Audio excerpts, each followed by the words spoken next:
Dsus.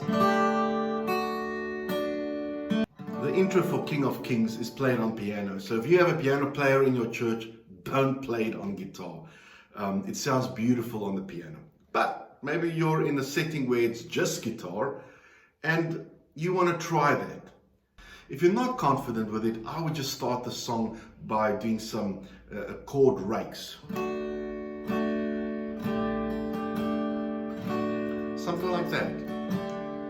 In the darkness we were waiting. You don't want to ever distract from the worship with your playing. So you've got to be confident. If you're not confident, people are going to hear something's off and they're probably going to tune their ears into the wrong notes, the mistakes you're doing.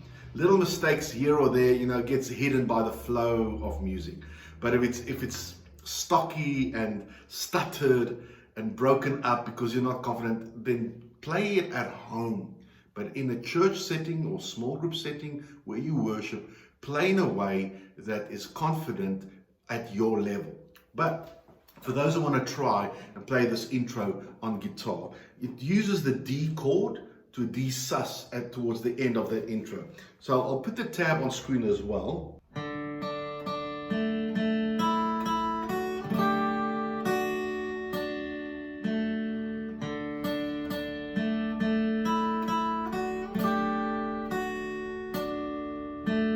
Alright, so follow the tab along, but it's in essence, it's the D chord, this D chord, and I just pick down.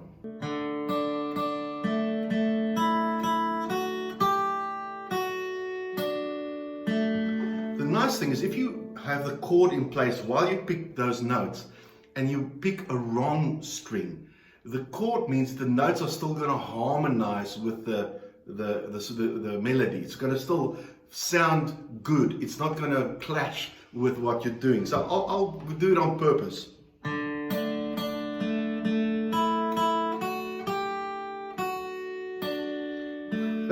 can't do it.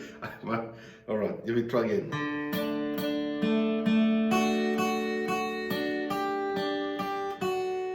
Alright, so I picked some random notes there. I'm so used to playing it correctly that my mind is fighting against playing it wrong. But you get what I mean. It's that D is that D is the intro. So as long as I've got the D and I'm picking, it's gonna still fit. What I do sometimes, I add a little strum in as well. So if I were to do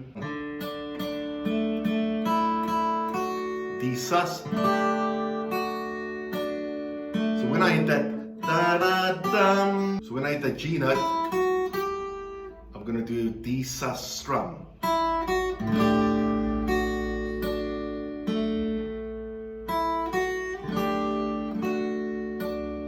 It just gives it a lot more effect. Rest of the song is stock standard chords. The only advice I'll give you is in the beginning of the song, hold back, do a lot of rakes with space in between.